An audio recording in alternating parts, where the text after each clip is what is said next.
Phoenix Sky Harbor International Airport is one of the coolest hub airports in the United States. Today, we're going to be evaluating their 10 concourses, 3 runways, International Guard, cargo operations, and all the aspects in between. This is going to be a blast, so without any further delay, let's go ahead and get started, everybody. To the Phoenix Sky Harbor International Airport. There is no doubt a really cool hub airport here in Phoenix, and I'm really excited to check it out with you all, and I hope each and every one of you are as well. So with that being said, let's just go ahead and get started, everybody. As you all can tell here by looking at the satellite image, this airport has quite a bit going on. 3 runways, 10 different concourses, 4 different terminal buildings as well. You have the Arizona National Guard, quite a bit of cargo. You also have the American Airlines and Southwest Airlines maintenance facilities, and then you have some other cool aspects on the north side of the airport. So with that being said, what we're going to do from here is we're going to go ahead and take a look at some of the history of the Sky Harbor Airport, and then we'll just continue to go through here. So yeah, it was all the way back in the late 1920s when this airport actually opened. I believe the first historical air services, it says here February 23rd, 1929, it was Macbook Airlines beginning service to San Francisco and El Paso, stopping in Phoenix. Many other airlines came throughout, many of which we've heard of before, including Standard Airlines, American Airlines, TWA, Arizona Airways was a very cool carrier in 1946. They ended up merging with Frontier.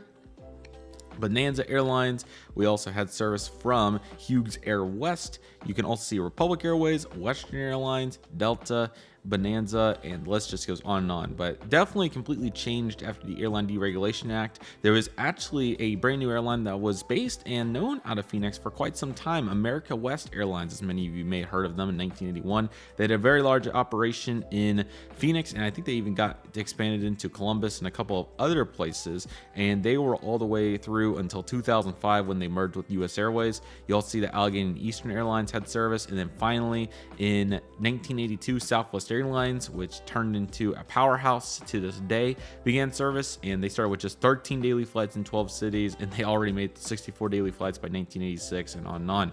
And now they serve many destinations, as we'll see momentarily.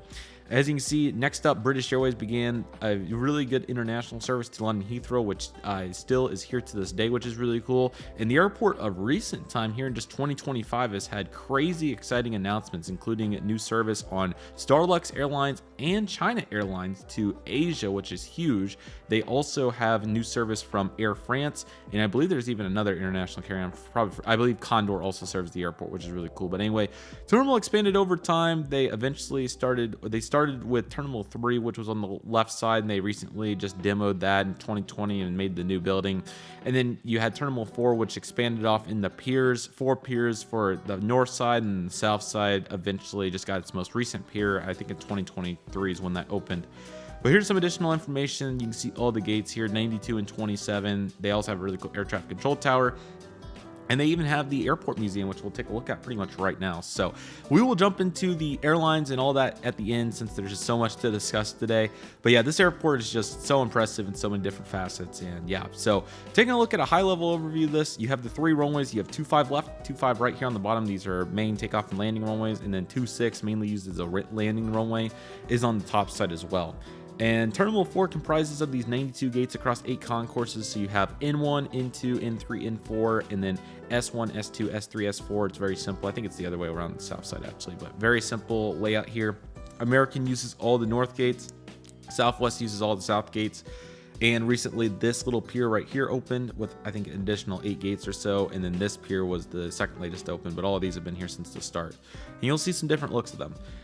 Previously, there was a concourse veered off right here. What they did is they started by demoing this, and they redid this complete building, and then they made a horizontal terminal here, the first of which at the airport for some of the other airlines. So you'll see United, Hawaiian, Alaska, and other carriers on the north side here of Terminal 3, and then on the south side, it's Delta, Frontier, Contour, Spirit, and a couple of the others. Arizona National Guard down here, like I mentioned earlier, got the cargo ramp, and the hangars Southwest here and American here. So we'll talk about some more aspects as we go, but we have quite a bit going on. Now, I've connected through here quite a few times, so you're going to see a variety of items going on here. First and foremost, Southwest Airlines, very large presence at the airport, a absolute duel against American Airlines for many leisure travelers. Both airlines also use the airport as a hub and spoke, so connecting people on to wherever it is, mainly West Coast operations and some of the smaller airports. Southwest mainly focused on more of the American, really focuses on multiple aspects, but Southwest particularly really focuses on some of the longer services. They fly to many airports on the East Coast, and then American, it's kind of a balance, but they fly to many of the small airports around the West US, and they also fly to many larger airports as well on the East Coast and beyond. And they also have a flight to London too. But here's some examples of Southwest destinations and what their monitors look like in the area. So you can see, it's a wide array: Albuquerque, Austin, Baltimore, Chicago, Dallas, Denver. This also does include all the no plane change flights. So that's why you're seeing Albuquerque listed 4 times, for example. That normally wouldn't happen, but at the same time, I think most of those are legit ones. This is a departure board for all the day. This was February of 2024, by the way. So you can see, Las Vegas on there many times, LAX, and then you even have flights to Los Cabos, Louisville, Minneapolis, St. Paul, Ontario, Oklahoma City, Tulsa, you name it. So it's a wide array. Most of these have been established for a long time, but Southwest will add routes from time to time, which is great. And then there's a variety of restaurants there, so there's a sign from one of them. And they do have these cool terminal maps as well. So it's D11 through 18. They break them into A, B, C, and D, which is pretty helpful. Make it a little bit more distinctive. But Phoenix has this really cool inner terminal area with, on the pre-secure side between the parking garages. Phoenix is one of the unique airports that has their main parking garage in between the concourses, which is really convenient for passengers. It makes it really simple to just get to your gate, which is awesome. That's probably the best part about Phoenix. But they have all these concessions in the middle too. It's kind of almost like an international setup. It's really unique, so it's pretty cool. Phoenix also has great parking garages for plane spotting. This is the most famous area up here overlooking runway 26. This is all good lighting in the winter months. So here's an example of that with all these American aircraft getting ready to go, which is pretty cool. And they have some really unique gate setups too. You can see how they're staggered like this in some of the mainline gates to provide obviously enough extension. These gates were mainly made for, and as I was talking about previously, America West, they had some smaller narrow bodies and props they would park here. Your 737-300s, they had A318s for a long time, aircraft like that, so pretty cool. They also had 757s as well, but eventually that operation would turn into US Airways, thereby would turn into American Airlines. You can also notice here that they have these regional gates on the corners. This was a really innovative design, still used to this day. I think it's really cool, definitely model airport like. This is a stunning picture from the parking garage in an evening. You have the really cool mountains in the background, adding some nice scenery for the photography and then just for the passengers too, they even look at. But yeah, you have these regional gates here on the corners and the mainline gates bumped out. It's pretty smart. It's T4 here. I believe this is N4 where all the international FIS flights come into. That's going to include British Airways, American. You also see WestJet, low-cost Canadian carrier. Lynx had service here. Unfortunately, they have since concluded, but I believe Flair still flies here as well. And then you have the new carriers, which we'll talk about a little bit more in a little bit. Starlux and China Airlines, and I thought there was maybe one more, but I know those two are going to have service here soon, which is going to be really unique. Korean Air also did serve here for a long time. Unfortunately, that's concluded. Here's the services outbound. You can see a nice variety here on the monitors. So as you can tell, it's a variety of services, and this is later in the evening, so this is kind of what an evening bank looks like, but and some morning flights in here as well, so keep that in mind. But your Denver's, Dallas, Columbus, Colorado Springs, Tulsa, Seattle, St. Louis, Salt Lake City, Raleigh, Durham, which is a really impressive one, Oklahoma City, you name it, it's a long list, so it's pretty cool. TSA is always really short at this airport. They have a checkpoint, seems like every, at least 4 of them, which makes it very smooth. So that's another great observation here. So that's nice. This is the new facility. I apologize, this picture is terrible, but you can really see how nice the roof is with the architecture and infrastructure and whatnot. So it does look really nice. Here's a much better picture. Gate signs are very clear. Advertising at the airport's adequate. You also have the upper level roof there a little bit, so that adds a nice contrast. But I think the design's very nice. I like this marble carpet as well. Tile as well, so it's pretty cool. This is the E extension by the United Gates on the north side right here. These look pretty nice, and you can tell how distinctive it is, so they did a great job on that. So there's a better leveling picture right there. Here's the Hawaiian Gate, and Breeze also operates out of there as well. I can't see where the destination is, but looking quite nice right there. Here is the hallway area, which is nice. Looks pretty good. And I believe I featured some of these pictures when I was actively uploading Phoenix Model Airport updates. I hope to again at some point in the future, but you can see it going on right there, so that's pretty strong. And then here's the reciprocal looking quite nice there as well. You can tell it's definitely a nice facility. They do have a United Club too, which is great.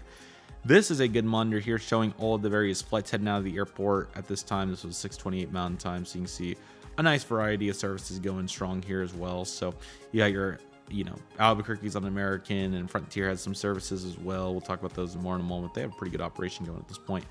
Delta and United, some hub airports and so forth, and some co-share flights as well. You got some of the arrivals too. You got Stockton service on Allegiant, which they have a very unique operation here at Sky Harbor to supplement their Phoenix Mesa operations, and some advertising once again looking strong. This is in between the T3 concourses, very similar to the other side on T4. They do have some concessions in between the gates, which is really cool. Not nearly as extensive, but they do have some. And they even have an escape lounge, which is nice. So definitely good for passengers that qualify for that. TSA at T3, on the other hand, compared to T4, there's only, I think it might just be this one checkpoint. It's one or two checkpoints, but man, it can get busy. This was early morning flight, and yeah, I'm glad that I came when I did. That is the conclusion. So be prepared if you're flying into T3 at Phoenix, and there's another perspective of it.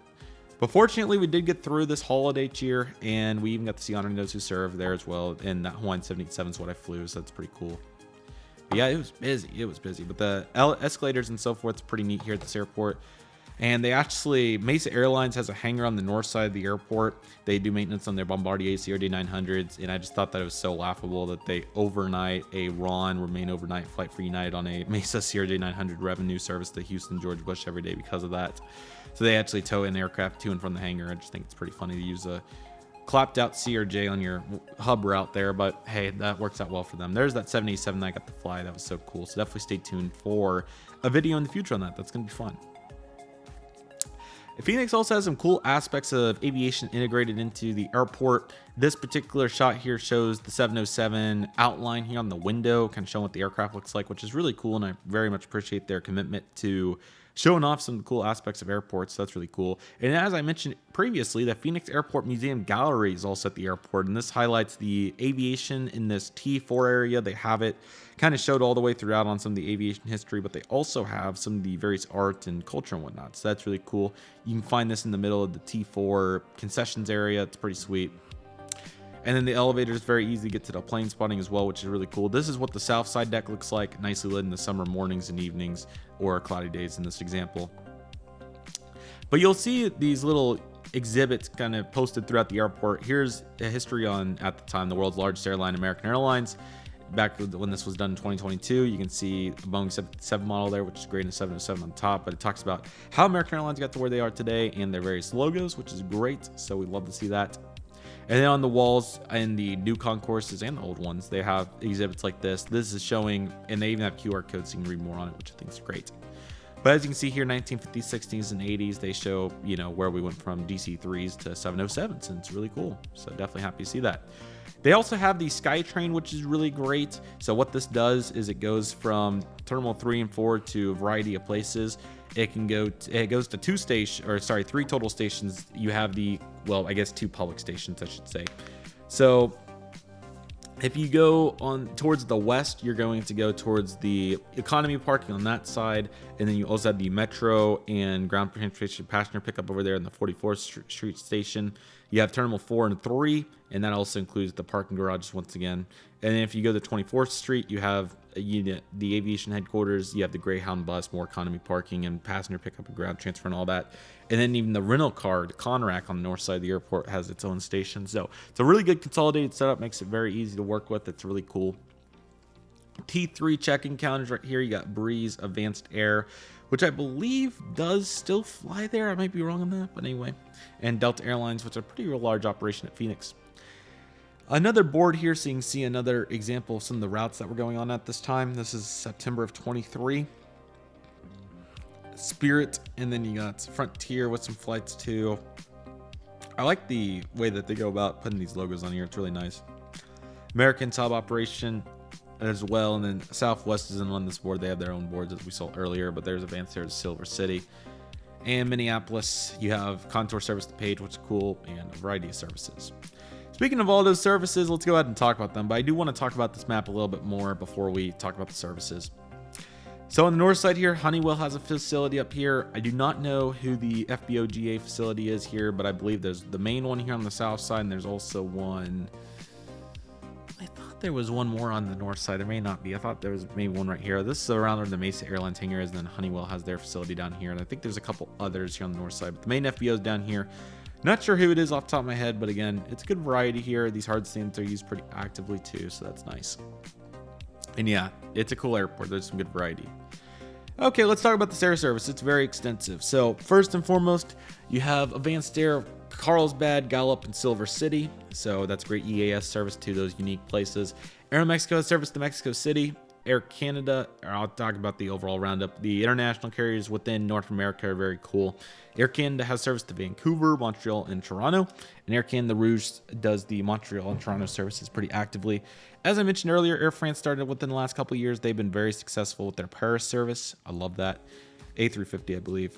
Air Alaska has a couple of extra routes on here. They fly to Anchorage, which is really cool on Saturdays. It's a very cool route. Boise, Everett, Portland, San Diego, Seattle, and San Francisco. So definitely a nice little presence for Alaska. Allegiant, like I said, they have a very unique operation. They have these 4 outlier routes to Asheville, Knoxville, Pittsburgh, and Stockton, which is very interesting, those 4 particularly. But that's what they have, so it's pretty cool to supplement Phoenix Mesa. American Airlines has a very long list of hub routes here, as you can tell, with their hub and spoke model. Some of the unique ones to me, they do have a Cancun service, which is pretty cool. All the hubs, as you would expect, they have mainline service to Albuquerque, Cincinnati, Columbus, Des Moines, and then El Paso, Eugene, a good variety. Many of these were America West founded, but a couple of these, for example, like that Charlotte flight, that was more of a US Airways takeover there. And then American obviously added their operations, mainline Omaha. And you got a couple others as well. You got that Reno service looking pretty strong on the main line there. Santa Rosa is a great one that they started. And then there's some seasonal mainline services. Boise, Burbank, Cleveland, Fort Lauderdale, and Fort Myers will resume. You have Grand Rapids. That London service is, I thought, year-round. Maybe I'm wrong, but anyway. And then you have the Monterey, San Luis, or let me see if I can pronounce that right. I'm pretty sure I can. San Luis Obispo service. There we go. Santa Barbara, Seattle, and Tucson main lines. For the regional jet operations, it's a little bit more extensive on some of those smaller west cities that I talked about, with some even in the Midwest. Examples, you got your Cedar Rapids service. That one's relatively new. They've expanded quite a few of these. Several of these are new over the last couple years, which is great. Northwest Arkansas is one for Walmart. You have, all those routes that they had previously. The new Little Rock service begins in just a few days, if it hasn't already, so that's really exciting. And then Guadalajara on the regional is pretty crazy. Lubbock's been there for a long time. Medford, Memphis is a mix of mainline and regionals. You have Oklahoma City's been there for a long time. Let's see here. Provo's a relatively new one. That's a cool route. Redmond, Reno, Sacramento, Salt Lake. You have Carlsbad, which is a really cool new route as well. So they've added some really unique routes out of here. San Luis Obispo, once again, you have the Santa Marta service, which is really cool that they'll be adding that service. So it's really cool to see American expand into these unique cities out of Phoenix to connect those smaller communities.